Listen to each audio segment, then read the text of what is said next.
जिस तरह से बात करेंगे आपका जो मंशूर है वो सामने आ जाए, लेकिन उसी पे अगर हम बात करेंगे आज अपनी पार्टी का भी मंशूर सामने आया है, तो क्या आपको कहना चाहिए? देखिए, हमारे मंशूर में जो नेशनल कॉन्फ्रेंस का मंशूर है, ये हमारे घर पे तैयार नहीं हुआ। नेशनल कॉन्फ्रेंस का मंशूर जो है, ये लोगों ने हमें कहा कि क्या हमें ज़रूरत है, किन चीज़ों की हमें ज़रूरत है। लोगों ने कहा पीएसए हटाइए, हमने कहा ठीक है। लोगों ने कहा 200 यूनिट बिजली के हर किसी को मुफ्त फराहम कीजिए जाने चाहिए, हमने कहा ठीक है। लोगों ने कहा ये जो स्टेट लैंड पे, घास चराई पे, फॉरेस्ट की जमीन पे जो ये बुलडोजर चलाने का कारवाना शुरू हो गया है, इस पे एक रुकावट लगनी चाहिए। नेशनल कॉन्फ्रेंस ने कहा ठीक है। लोगों ने कहा जो 370 के लिए हमारी जद्दोजहद है वो मुकम्मल रहनी चाहिए और जद्दोजहद में कोई कमी पेशी नहीं आनी चाहिए। नेशनल कॉन्फ्रेंस ने कहा ठीक है। लोगों ने कहा कि डेली वेजर हमारे भाई बहन जो है या अलग आंगनबाड़ी जैसे जो इन कॉन्ट्रैक्चुअल तरीकों से काम कर रहे हैं, इन लोगों को परमानेंट किया जाना चाहिए। ये सभी डिमांड्स जो है ये अवाम की डिमांड है, ये लोगों की डिमांड है। लोगों ने कहा कि हमारे बच्चे स्कूल नहीं जा पाते, पैसे नहीं होते, तो एजुकेशन जो है, पढ़ाई जो है वो मुफ्त की जानी चाहिए यूनिवर्सिटी की लेवल तक, पब्लिक स्कूलों में या पब्लिक इदारों में। नेशनल कॉन्फ्रेंस ने कहा ठीक है। ये एक सरकार जो होती है उसको वही करना होता है जो अवाम चाहती है। ये चीजें अवाम ने हमको बोला ये चीजें करनी है और हमने कहा ठीक है, जो अवाम का मंशूर था उस पर हमने काम किया। इसमें बीजेपी कहती है कि आप लोग कैसे करेंगे, ऐसे कैसे करेंगे, ऐसे कैसे करेंगे। मेरा बीजेपी से सिर्फ एक जवाब रहेगा, क्या आप ये कहते हैं कि जो अवाम चाहती है जम्मू और कश्मीर में हो, आप वो कर नहीं सकते? अगर बीजेपी कहती है कि अवाम के जो मसाइल हैं, उनकी जो डिमांड्स हैं वो पूरी नहीं हो सकती, तो बीजेपी को सेंट्रल गवर्नमेंट से और बीजेपी को स्टेट गवर्नमेंट से दोनों से रिजाइन कर लेना चाहिए। अगर 10 साल के बाद वो कहते हैं कि अवाम की जरूरियात जो है वो पूरी नहीं कर सकते, यही तो वजह है कि जम्मू और कश्मीर की अवाम अब आपको चुनने वाली नहीं है। यही तो वजह है पिछले 10 साल से आपने जो जम्मू और कश्मीर में एक बादशाही राज बना के रखा है, फरमान जारी करने का राज बना के रखा है, उस राज को अब खत्म किया जाएगा। तो मैम आपने बात पीएसए को हटाने की है, तो अगर देखा जाए पीएसए सेंट्रल का डोमेन है, वो स्टेट का डोमेन नहीं है, किस तरह से आप उसको देखते हैं? पीएसए स्टेट लॉ है, पीएसए गवर्नमेंट का लॉ है, स्टेट लॉ है और एक स्टेट उसको रिपील बिल्कुल कर सकती है। जिस वक्त पीएसए को, आपको याद होगा, पीएसए को सबसे ज्यादा, पीएसए में अभी तक बहुत सारी अमेंडमेंटें स्टेट लॉ ने ही लाई हैं। पीएसए को में सबसे ज्यादा स्ट्रिक्ट किस वक्त बनाया गया? पीएसए को सबसे ज्यादा स्ट्रिक्ट नेशनल कॉन्फ्रेंस की मुखालिफ पार्टी एक थी, गुलशाह साहब के वक्त बनाया गया था, जब पीएसए में अरेस्ट का वक्त 2 साल रखा गया था, जुवेनाइल छोटे बच्चों को अरेस्ट करने का प्रोविजन लाया गया था। वो उस वक्त इस वजह से प्राइमरीली उसमें ये अमेंडमेंटें लाई गई थी ताकि नेशनल कॉन्फ्रेंस के वर्कर्स को जो है इसमें बंद किया गया, और हजारों नेशनल कॉन्फ्रेंस के वर्कर्स को इसमें बंद किया गया था। उसके बाद 2010 में नेशनल कॉन्फ्रेंस की सरकार ने पीएसए में फिर से अमेंडमेंटें लाई। उस अमेंडमेंट में 2 साल से मैक्सिमम जेल टाइम जो है पीएसए में without trial, maximum jail time 6 महीने का कर दिया गया था, 2 साल से 6 महीने। नेशनल कॉन्फ्रेंस ने कहा कि पीएसए में अब बच्चे जो हैं, जुवेनाइल जो है 18 साल से नीचे जो है, वो नहीं अरेस्ट किए जा सकते हैं। तो ये अमेंड एक बार नेशनल कॉन्फ्रेंस ने इसको ऑलरेडी वीक कर दिया था, अब इसको हटाने की बारी आ गई। और इसको नेशनल कॉन्फ्रेंस से तब भी उमर साहब ने वादा किया था जब इस पे क्रिटिसिज्म हुआ था, और बिल्कुल अवाम की बात जो है, अवाम ने कहा इसको हटाइए, ये ड्रैकोनियन लॉ है और हमारा काम है अवाम की बात सुनना। हमने कहा ठीक है, लेकिन उसके बाद हम 10 साल सरकार में नहीं आए, हमने हुकूमत नहीं बनाई।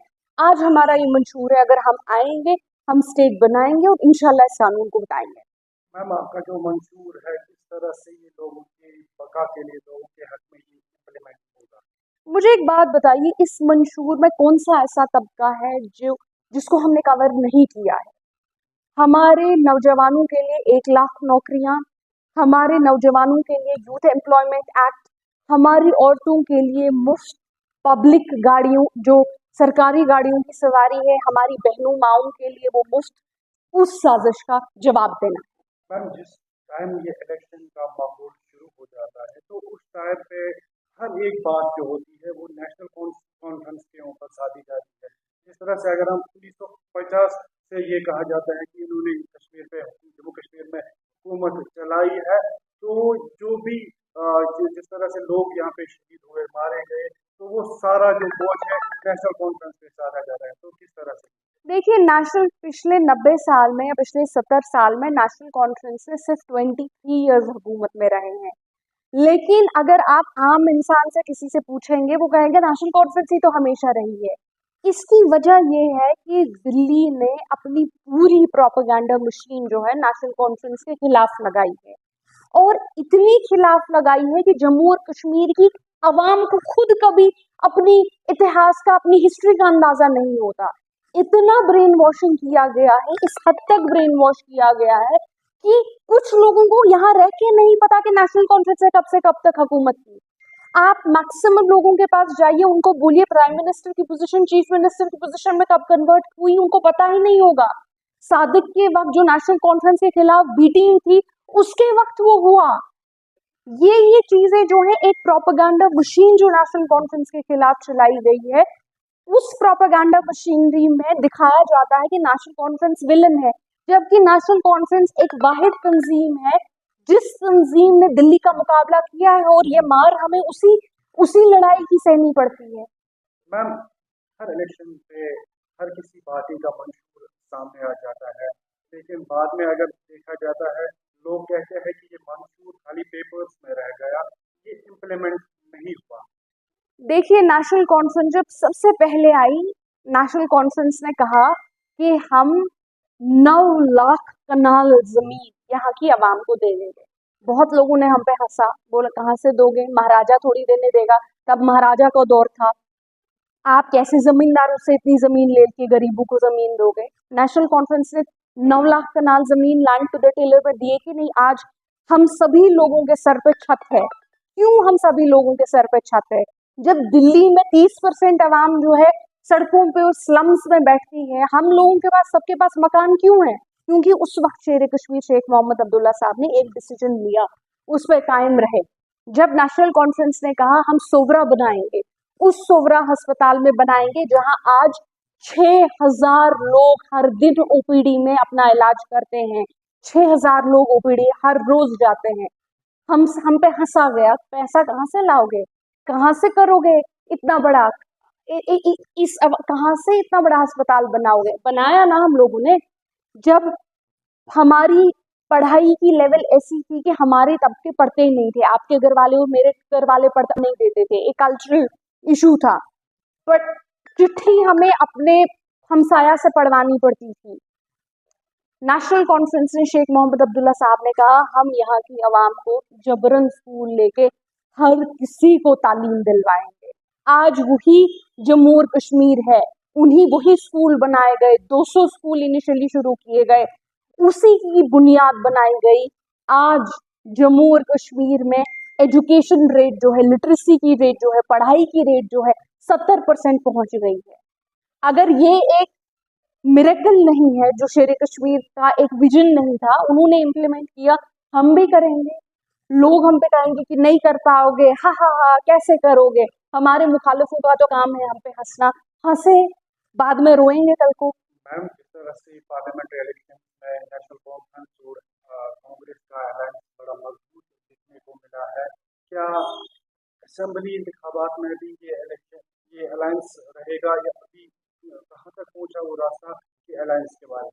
देखिए, तो क्या कांग्रेस के साथ हमारा अलायंस जो है वो मजबूत है, क्योंकि नेशनल कॉन्फ्रेंस जो है इंडिया ब्लॉक का पार्ट है। सेंट्रल गवर्नमेंट में, पूरे देश में नेशनल कॉन्फ्रेंस इंडिया ब्लॉक यानी कांग्रेस के साथ, हमारी जो, हम लोग पार्लियामेंट में इस वक्त कांग्रेस ब्लॉक के साथ है, तो हम लोग कांग्रेस ब्लॉक के साथ हैं। लद्दाख में भी उनके साथ इलेक्शन लड़ा, वहां पे भी बीजेपी को हराया, वहां पे भी इंडिया ब्लॉक के साथ इलेक्शन लड़ा और वहां हराया। फिर यहाँ पे भी इंडिया ब्लॉक में इलेक्शन लड़ा और यहाँ पे भी बीजेपी को हराया। चाहे हम उनके साथ इलेक्शन लड़े ना लड़े, हमारा जो अलायंस, लार्जर अलायंस कांग्रेस के साथ है, वो मजबूत है और उसे मजबूत रखने की जरूरत है। क्योंकि अगर अल्लाह बचाए ये अलायंस नहीं रहता, ये टूटता है, या ये अलायंस जो है सेंटर में इसमें कुछ भी, क्योंकि कुछ लोग जो हैं जबरदस्ती इसमें रूमर्स फैलाने की कोशिश करते हैं, अफवाहबाजी करते हैं। उनका काम ही ये है कि ये अलायंस किसी तरह से टूट जाए और बीजेपी मजबूत हो जाए। ये अलायंस नहीं टूटेगा, अफवाहबाजों को उनका जवाब जरूर मिलेगा। जिस तरह से मैंने पश्चिम नेशनल कॉन्फ्रेंस का सामने आया है, लेकिन अभी तक कैंडिडेट्स का लिस्ट भी इंशाल्लाह 1-2 दिन में सामने आ जाए। उसमें से दो कॉन्स्टिट्यूंसीज की बात अगर हम करेंगे, बारामूला और वागूरा, तो वागूरा क्लिनिक में इस टाइम 3 कैंडिडेट्स नेशनल कॉन्फ्रेंस के बाद रशीद साहब जिस तरह से है, या याकूब साहब है, या फारूक अंदरगामी साहब है। मैम क्या लगता है आपको कि उनमें से कौन सा ये कौन कैंडिडेट किस कॉन्स्टिट्यूंसी पे कौन सा कैंडिडेट होगा, ये नेशनल कॉन्फ्रेंस की जो सर ये नेशनल कॉन्फ्रेंस की जो ये नेशनल कॉन्फ्रेंस की जो पॉलिटिकल पार्टी है ये तय करेगी।